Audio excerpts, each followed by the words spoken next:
Welcome to the Hospital Finance Podcast, your go-to source for information and insights that can help you stay ahead of the challenges impacting healthcare finance. And now, the host of the Hospital Finance Podcast, Michael Passanante.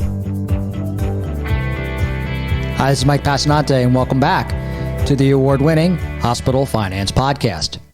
In today's ever-changing risk environment, it's important for successful businesses to develop a comprehensive risk management program. 831B plans address tangible asset risk through traditional insurance carriers and intangible asset risks. To help us understand more about what an 831B plan is and how they can help healthcare providers mitigate risk, I'm joined by Clay Ogden of SRA, an 831B plan administrator. Clay, welcome to the show. Thanks for having me. So Clay, why don't we start out with the easiest question. What is an 831B plan? So an 831B it's actually a section of the tax code that's existed since the mid to late 80s, and basically allows a business owner to take excess profits, excess revenues, and set them aside for uncommon, unforeseen, uninsured types of risk that ultimately, falls to them on their balance sheet right now to manage with after-tax money and cash flow. And so these programs are really designed to just bring some efficiencies to how they manage those particular risks. Excellent. And so back in 2020, something called COVID came along. And I'm wondering, how did 831B plans help businesses during COVID? COVID was honestly a prime example of why these programs exist, why 831B plans even exist. It exposed a lot of the uninsured types of risks, right? Lots of business owners, lots of frustrations that I pay a lot for my traditional coverages, but this isn't covered. All these incidences are not covered, and ultimately ended up falling to the business owner to bear the brunt of. And that's really where these programs fill in and really plug and play for those that have lots and lots of exposures to risks that, they don't happen all the time, but when they do, they typically tend to hurt. And that's really where the uncommon, unforeseen, uninsured events come into play through these types of programs, is to help cover you in the event you have a supply chain interruption. Right? Supply chain policies are attainable through the open market, but what they often don't cover is loss of income, or specifically to the medical specific industry is things like brand and reputation damages, or dispute resolution policy, someone bringing legal action on you, or the practice or the business. I think data breach, cyber losses are a growing concern for any and every business. Things specific to, professional liability, maybe endorsements for medical malpractice. You have a professional liability policy now, and it doesn't cover something. This is where, this type of a program would absolutely cover an incident that wouldn't be covered by your traditional insurances. We saw lots and lots of clients that went through, maybe a employee liability interruption, or an employee bringing legal action on the employer.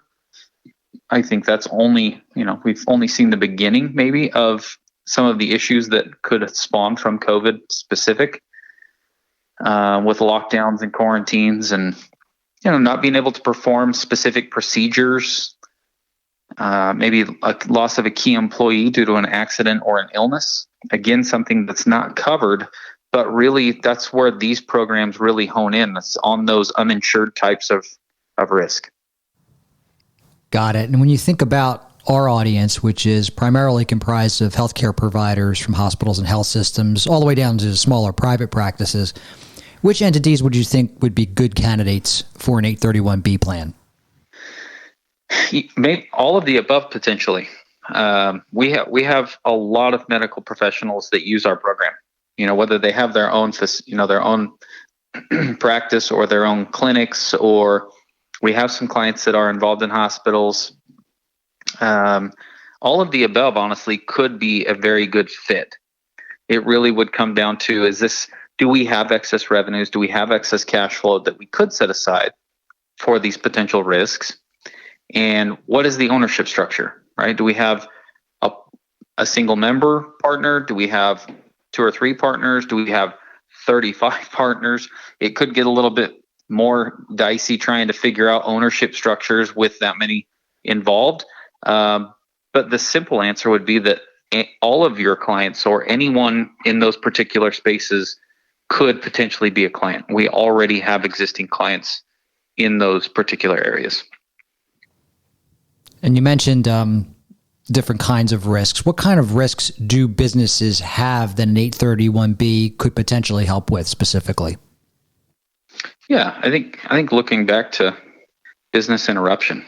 Business interruption is a huge one that a lot of medical professionals, unfortunately, were hit with pretty heavily through 2020. Not being able to perform specific procedures that they are used to performing. Maybe they were closed down for 4 weeks to 3-4 months. That was something that we saw quite a bit of, and clients filing claims because the bulk of their revenue stream had now been put on pause because they were locked down or forced to quarantine or close their business or whatever have you.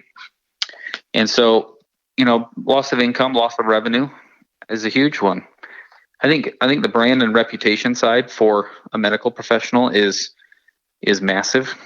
Sometimes that falls under the professional liability, but those policies, and when something big tends to happen, sometimes it's not covered, and that's where being able to lean on your own 831B plan would be very effective.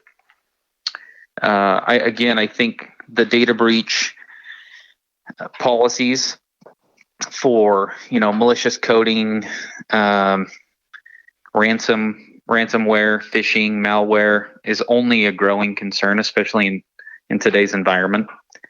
You start looking at things like the loss of a key employee or those professional liability policies, or even the events that we talked about earlier were those are political risks. Government bodies deciding who's an essential and non-essential business, deciding whether or not you can remain open to perform your everyday procedures. If someone's deciding that that's not something that you need to do or aren't necessarily needed at the moment, that's where those business interruptions start to come into play. And so a lot of our clients have filed claims over the last 2 or 3 years, largely due to the pandemic and all of these events that have come about. Makes sense. So we talked a few minutes ago about the different kinds of companies that could potentially benefit from an 831B plan, but there's a 4-part test that you have available. What are the elements of the 4-part test and that an organization must pass to be able to participate in an 831B plan? Yeah. So in our industry specifically, there are, just like everything else, there's a right and a wrong way to do it. And that's really what our job is at SRA, is to make sure that we keep you in compliance, we keep the client in compliance. And the 4-part test plays a massive role in that, right? And that 4-part test, really what that comes down to is it falls on us as the 831B plan administrator to make sure that we are abiding by that. And that 4-part test is making sure that we have a proper transfer of risk, making sure that there is proper distribution of risk inside of the program. Again, things that we can kind of dive into with the client and specifics and what those things look like. The third would be, making sure that the risks that we're looking at are fortuitous in nature. They are things that happen by chance. They are not a all-day, everyday business risk. And then the last one would be making sure that we're following the principles of insurance, making sure that we have proper investment of the funds that they put in, making sure that we're actually issuing policies. They have policy language that stipulates what is a covered claim and what's non-covered inside of that particular policy. Those things are extremely important, especially when you start looking at, utilizing the law of large numbers. How do I insure against these quote unquote self-insured risks that I'm self-insuring right now. I'm just using whatever's left in cash flow. And if I can utilize a program like this in an 831B plan and get these risk coverages to become more efficient inside of my business by setting dollars aside, what are those steps that I need to do to make sure that I do this? It's efficient for me, and it keeps me out of harm's way with, by doing it the correct way in the eyes of the IRS. And so that's really what the 4-part test is, and it really falls on us to make sure that that's done properly. So, Clay, what does an organization need to do to get started with an 831B? We would actually typically talk with the client, their CPA, their advisors, etc., and ask them some questions about their business. Kind of learn where their pain points are, learn what risks they feel are, hampering them in their business or have been exposed, especially over the last few years. And let's find policies that might be able to, ease that potential pain. And a lot of the times we work with the client and their advisors and their CPAs to work through what those questions might be. They can reach out to us at 831b.com. They can always, send me and my team emails as far as potential questions that they have. Is this a fit? Can we set up a Zoom to discuss it? Usually we can identify a client, in a relatively quick fashion, 30 to 60 minutes, and ask some questions, get some answers, and be able to know if it's something that's worth pursuing for them. And once we've done that, usually we can get a client, started in the process and moving towards creating this inside of a month. But there is some due diligence that's needed on our side, just to have those personal conversations and learn some information to see if they're a fit for our program and vice versa. Sounds good. Clay, if someone wanted to find out more about SRA, where can they go? Yeah, we have our website is 831b.com, 831b.com. It is a very in-depth place to go and find out more. Lots of information on there about 831Bs in general, our program specifically. It's a great place to, for lots of training and articles and up-to-date information. Our team's done a really good job with that. And then they can always reach out to me on my email at clay@831b.com. And, me and my team are always available and always excited to talk with new business owners and see if this is something that could potentially fit for them. Excellent. Well, Clay Ogden, thanks so much for joining us today on the Hospital Finance Podcast. Absolutely. Thank you very much. This concludes today's episode of the Hospital Finance Podcast. For show notes and additional resources to help you protect and enhance revenue at your hospital, visit Bessler.com/podcasts. The Hospital Finance Podcast is a production of Bessler. Smart about revenue, tenacious about results.